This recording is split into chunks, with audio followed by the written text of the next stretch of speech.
Newport News in Review starts right now.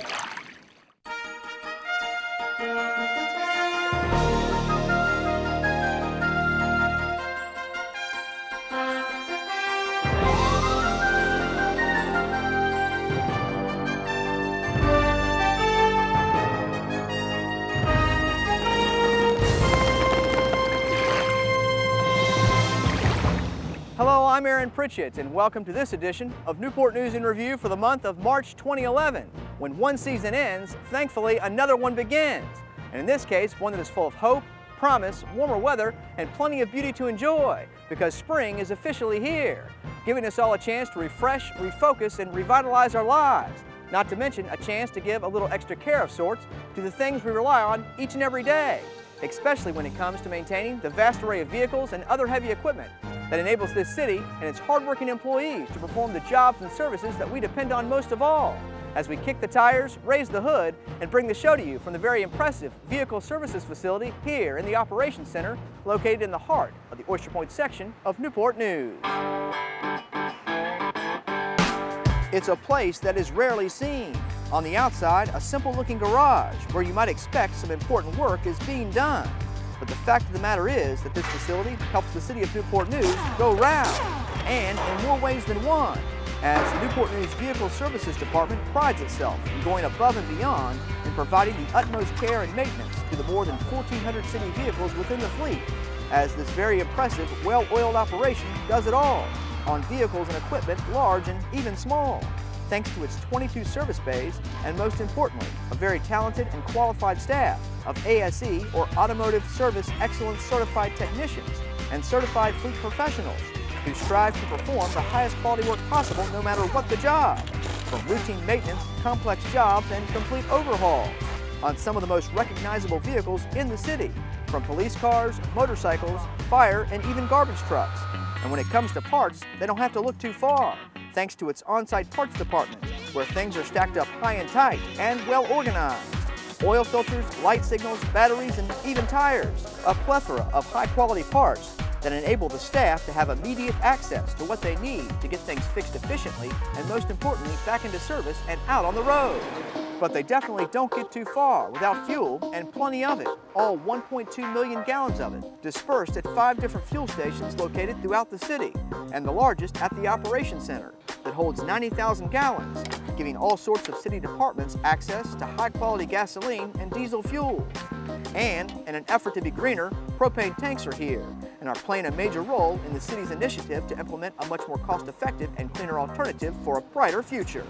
So when the day is done and the work of the city is complete, you can be assured that Vehicle Services played an important role in helping our city perform at its highest potential by purchasing, maintaining, and providing some of the most dependable, affordable, high-quality forms of transportation and heavy-duty equipment around, thanks to the careful eyes, creative minds, and skillful hands of the staff in this remarkable facility that helps you, the citizen, reap the benefits of the many services that you can expect from the various departments that indeed help the city of Newport News go round.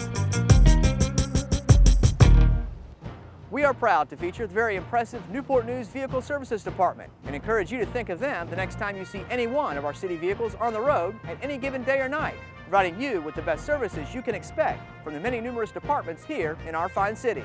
Well, March has been another busy month, so let's take a look at what's been going on right here in the city of Newport News. Strike up the band and let them play, as one local marching band gets a once-in-a-lifetime royal invitation to ring in the year 2012 on the other side of the Atlantic in one of the most prestigious parades in the world.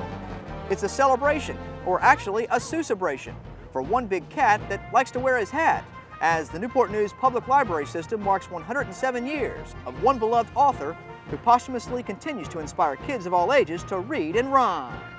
And it's a building with a beloved 74-year history of providing top-notch public service to the community. But the next chapter of Fire Station Number 3 in historic Hilton Village is about to take a giant leap forward into the 21st century with a brand new state-of-the-art, environmentally friendly facility, and become yet another key asset of fighting fires and saving lives here in the city of Newport News. Opportunities are all around us. They are the simple little things that may not look like much at first glance, but if acted upon at just the right moment, have the potential of having quite an impact on the people and the community as a whole, and for the greater good. And here in the City of Newport News, an opportunity in the form of federal stimulus money has helped the Newport News Fire Department take a giant leap forward into the 21st century with the construction of a brand new fire station known as Fire Station Number 3 at the corner of Jefferson Avenue and Hemlock Road in the Midtown section of the city. A project that began last year and is moving right along, under budget and ahead of schedule. And more importantly, a project that had plenty of input from current firefighters citywide on what would make this fire station state-of-the-art, environmentally friendly, and a great asset to the citizens of Newport News. It is. This is a tremendous opportunity for the cities and the citizens. This station is going to replace the current fire station over on Municipal Lane that was built in 1937. And as anybody knows today, the construction and design and codes in 1937 are nowhere near what they are today. The station has outlived its usefulness. From a historical perspective, it's a great building, but it's not a fire station any longer. It doesn't meet our needs. We knew this 10, 12 years ago. We've been working with the city very closely to try to identify funding to replace the station, and we had motion in CIP going forward to do that. We were extremely fortunate in 2009 when the American Recovery and Reinvestment Act was signed by the President that there was money in there for non-federal fire station construction. We had a 30-day window to get a grant request in, and the proposal was accepted, and we won $2.6 million to go towards construction of this facility. The benefit for the city is twofold. Number one, the fire station gets built. Number two, the money that we would have spent on the fire station, the $2.6 million in grant funds, was then redirected over to other capital projects like the Rich Neck Road improvements. Also, at this particular time with the economy the way it is, the bids came in very favorable for the city. The construction cost is going to be less than what we anticipated. Again, the savings there is money that's redirected into other capital projects for the city. So it's really a win-win. We get a new fire station, the public gets a higher level of protection, and they also got to reinvest the money that they would have spent on this facility elsewhere in the city. You've got split bunk rooms here. This is the main bunk room. This bunk room is going to be used for the folks that are assigned to the EMS unit for the day. Typically they get a higher call volume, so we want to give them the opportunity to rest when they can without being disturbed. So we've got a separate bunk room now just for the folks that are assigned to the medic unit. So one of the things we thought about during design was understanding that this facility was going to have to last 40, 50 years.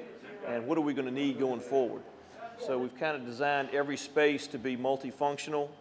We know what we're going to use it for initially, but if we have to repurpose a room later, we've got the flexibility to do that. I'm not putting bulkheads in the wall to separate beds. They're going to be freestanding, so if we need to move them, we can move them.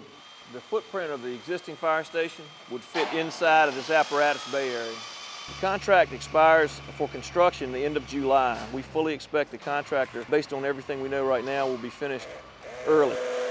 Once he's finished, we've got several other things we need to do. The fact that he finishes the building doesn't mean we move right in. We've got to make sure all the systems are up and running. We've got to verify the phones work and the radios work and all the utilities work like they're supposed to. So we still have the finish period after the contractor says, here's your building. So it's not going to happen right away. We anticipate once we think we're ready, we'll move a small crew in to let them test everything while we keep the existing station operational. If we have a problem we need to address, we'll go back to the existing station to address the problem. Once we're comfortable that the station is ready for us, we're going to move in. We anticipate a grand opening during Fire Prevention Week in the fall. We're going to have an open house and allow the public to come see what's here, see where what we've done with their commitment to support us, and we think it's a great facility. William Shakespeare probably said it best. All the world's a stage, and all the men and women are merely players. And if that's true, well, let's just say the stage is set for a one-of-a-kind event in one of the most famous places in all the world that's about to celebrate the year 2012 like no one else. And lucky for us, the City of Newport News is well represented, as Christopher Newport University will be getting some much-deserved international exposure in one of London, England's premier and prestigious events, as the CNU marching captains were recently invited with a personal visit from the former Lord Mayor of Westminster and the great-grandson of Winston Churchill, Councillor Duncan Sands himself, to be a part of London's 2012 New Year's Day Parade, a parade that can be compared to our version of Macy's Thanksgiving Day Parade, but on a much grander scale.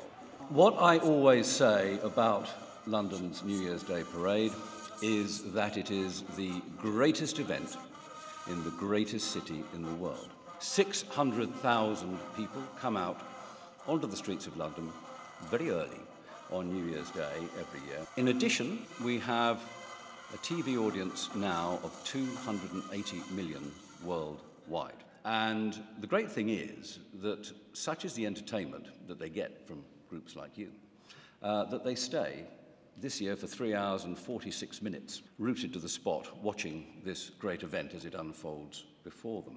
And they are very warm and receptive and appreciative of what you do for them. In recognition of an unparalleled reputation for outstanding performance abilities, the patrons and the organising committee of the London New Year's Day Parade and Festival, in association with Youth Music of the World, the City of Westminster, the Lieutenancy of Greater London and the London Mayors Association, take great pleasure in extending an invitation to Christopher Newport University marching captains, Virginia, USA, to participate in the 26th Annual New Year's Day Parade and Festival, to be held in London, England, between December the 27th, 2011 and January the 4th, 2012. Congratulations.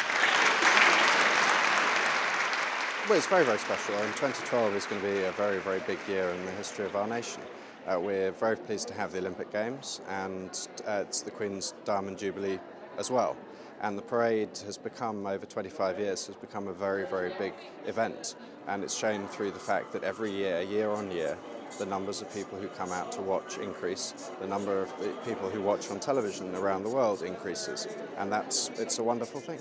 Well, I think the seriousness of this occasion and the opportunity that stands before the band will be all the incentive they need to continue to work hard. But they're young, they're vibrant, it's a growing organization, and they will do Newport News and seeing you proud. For me, it means a lot, with us being such a young university, to be given this honor when we've only been around for 7 years. I think really shows the dedication of the students and the willingness of the staff to try to make things happen the way that they need to happen for us to be as successful as we have been in such a short amount of time. What you will see and experience in London is your history as much as it is the history of the citizens of the United Kingdom. So cherish that opportunity. It will be a great and festive day, but be mindful of where you are and make the most of the days that you're there. That experience you will carry with you for the rest of your life. Thank you for honoring us today.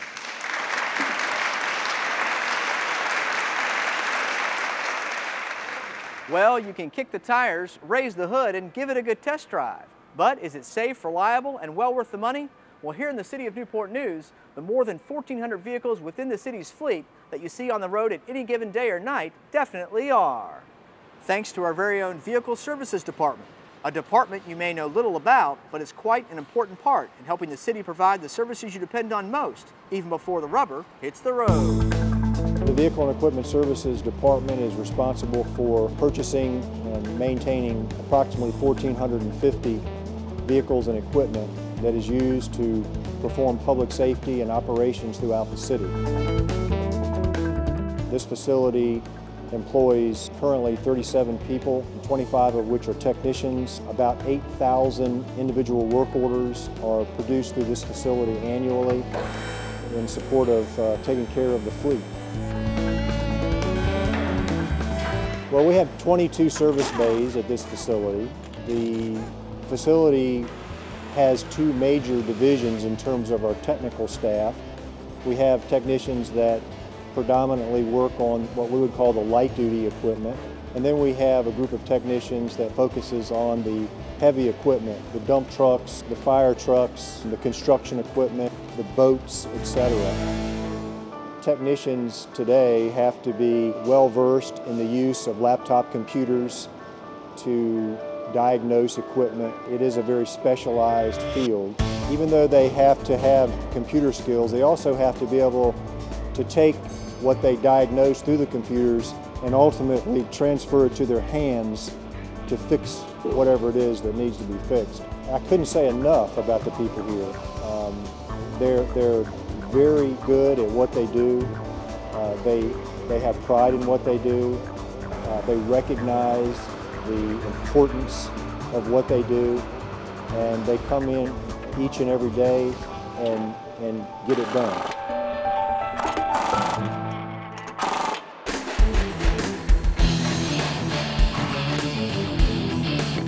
Oh yeah, everybody puts in 100% there. All good guys to work with. It's the best place I've ever worked. Some of us a challenge, but as far as actually getting in there and tearing it apart, it's second nature, but diagnosing a problem and finding out what to do is the challenge. Very rarely is it the same thing twice in a row. It's normally something different. Not everyone knows what we do in vehicle services, but you know, when you see a police car behind you or you see one of our city vehicles, it's more over that, hey, you know, I've worked on that vehicle, make sure that vehicle's safe, make sure that vehicle's ready to go on the road. And when it comes down to it, people really need to understand that there's more than just, you know, quick oil changes going on in vehicle services, that we do try to look out for the citizens, you know, with the safety of the vehicles that we do repair. Ever since I was young, I've just enjoyed working on mechanical things. I still enjoy doing it. I take pride in my work. I take pride in everything I do here. And it's always in the back of your mind when you're working on it, what it actually does and what it needs to do and to perform and do its job. So yeah, you're consistently thinking about the outcome of what you're actually doing.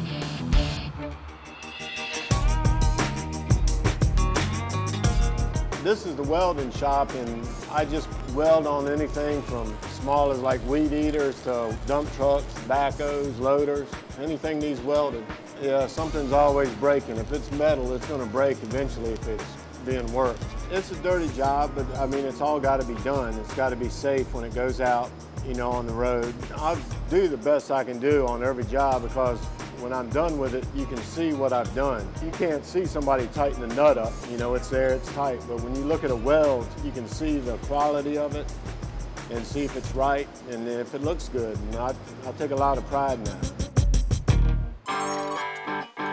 This is the Vehicle Services Parts Department. And basically we track the parts coming from the vendor into the parts supply, and actually from there either placed on the shelf or issued to a vehicle. Everything here is pretty much tracked by the manufacturer's part number. And basically we bring them in the system and we keep the numbers that we have on hand, and we have a maximum and minimum amounts on the shelf. So there's a lot of tracking involved. And we really make sure that, like I say, the best quality gets into the vehicles. Fuel management is an essential fleet component that impacts the budget and the environment. If I don't do my job, then everybody else around here can't do theirs. So what I do for the City of Newport News, in a nutshell, is maintain all the fuel. If we don't have fuel, vehicles don't run, equipment doesn't run. You know, once a vehicle or a piece of equipment has reached its end of the life cycle, we have to determine whether or not it's ready to be replaced or whether we can extend it. So one of the things that we're trying to do right now is go out for a new fuel contract, and we are looking at the fuel prices to get the best fuel price for not just us, but other municipalities within the region. And one of the things that I'm really excited about is the new propane program that we have going on. We were able to get a grant for the propane, and so the propane tank was put in, and we will have some of our police department vehicles that will run off of propane. One of the things that the propane fuel does is it burns cleaner, and so we're reducing our carbon footprint. The newer vehicles that we are purchasing are either flex fuel or hybrid vehicles, and that also helps us with that. Well, you know, there's certain things about the department that a lot of people don't know about. You know, when you are driving through the community and you see police cars and fire trucks and public works equipment, etc., know that it takes an organization such as this one to ensure that those vehicles and equipment are available to perform the functions that, that support the taxpayers. Birthdays, they only come around once a year. Some people love them, other people run far, far away from them. But when you turn the ripe old age of 107 years old and still have the ability to inspire kids of all ages to read, laugh, and especially rhyme, there's nothing left to do but celebrate. And that seems to be the case each and every year, as the Main Street Library in historic Hilton Village has a birthday party for the creator of one special cat. The party is about to start. Come on in. You know, the Cat in the Hat, created by the beloved Dr. Seuss. Well, hello everybody and welcome to Main Street Library. Welcome to our Seuss-abration. So glad to see all of you here. If you're in the mood for a party and a celebration, you're in the right place. Well, we're having a birthday party in celebration of Dr. Seuss and all his wonderful works. This is part of a bigger initiative, Read Across America, which is a national celebration of reading and literacy. And what better day to celebrate than on the birthday of one of our beloved children's authors, Dr. Seuss. One fish, two fish, red fish, blue fish.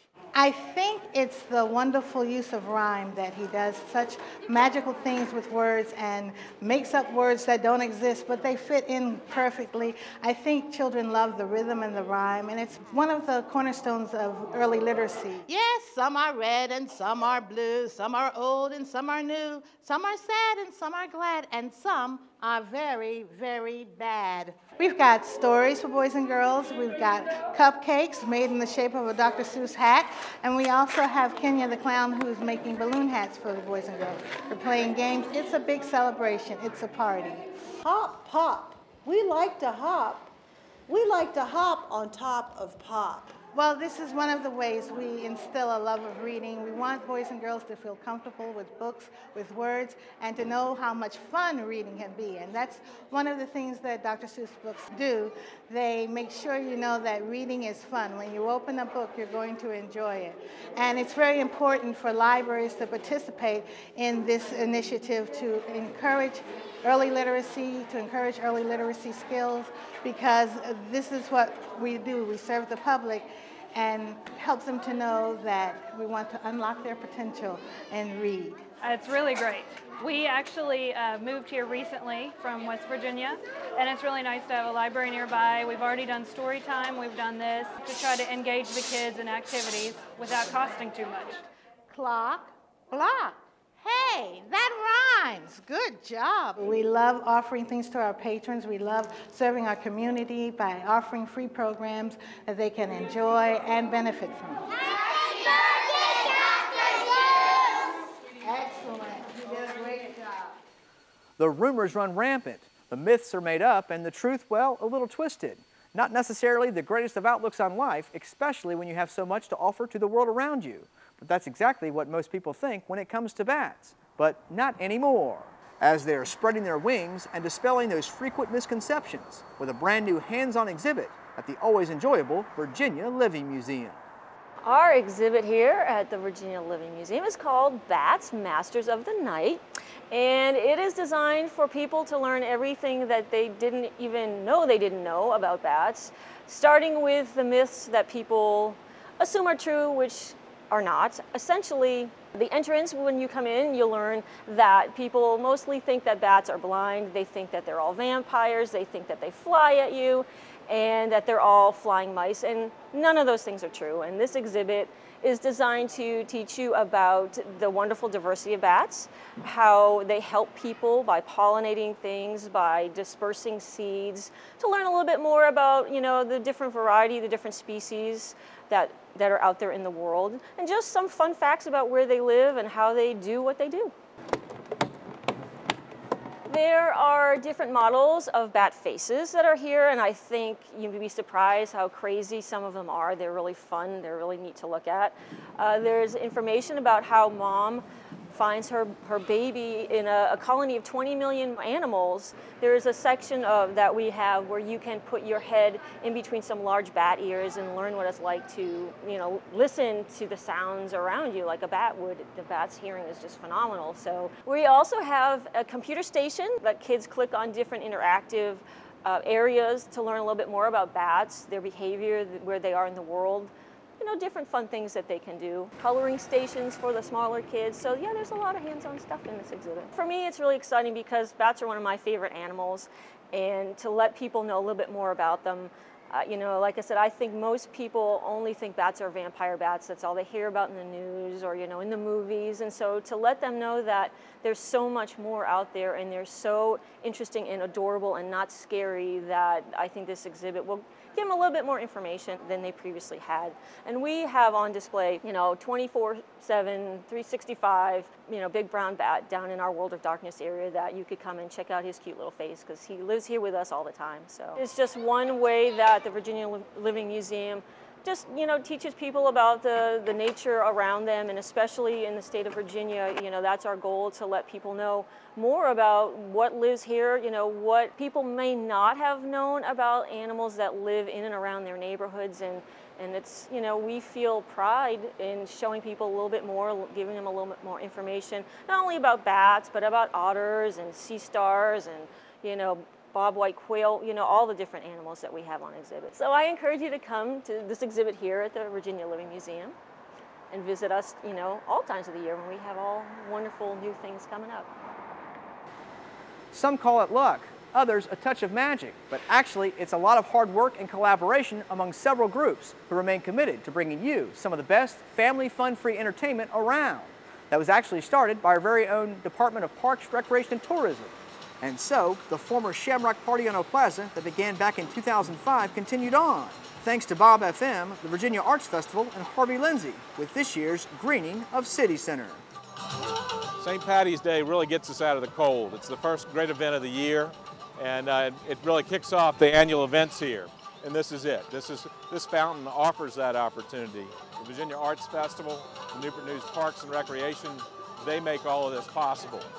But it is a great place to gather, and it's our community gathering place.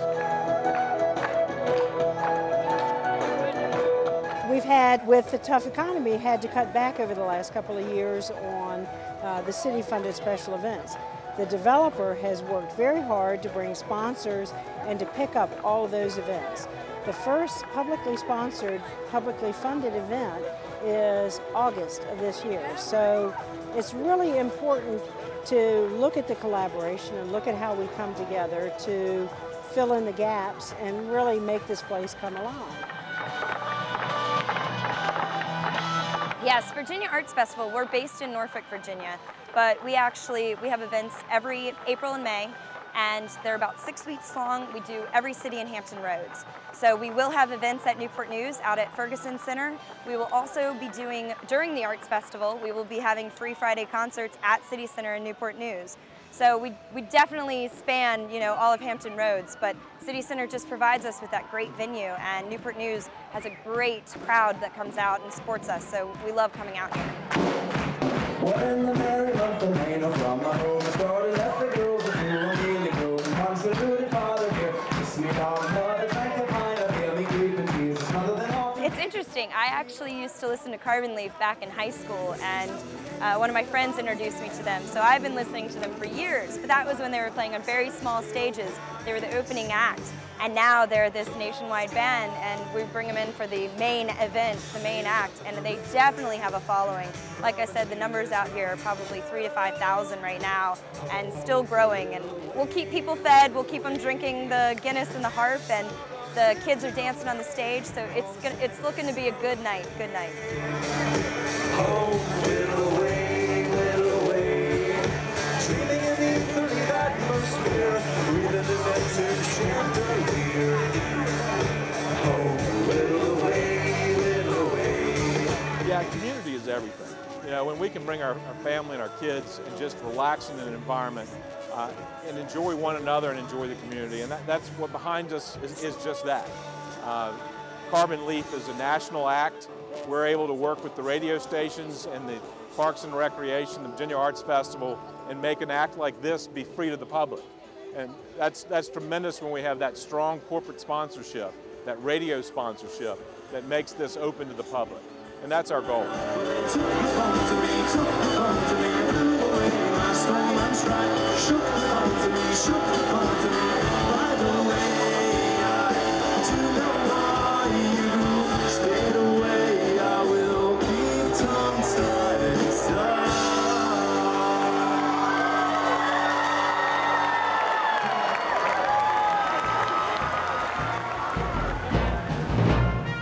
Well, that's about all the time we have for you this month. We hope you've enjoyed this edition of Newport News in Review, as we've showcased all the fine work being done here at Newport News Vehicle Services.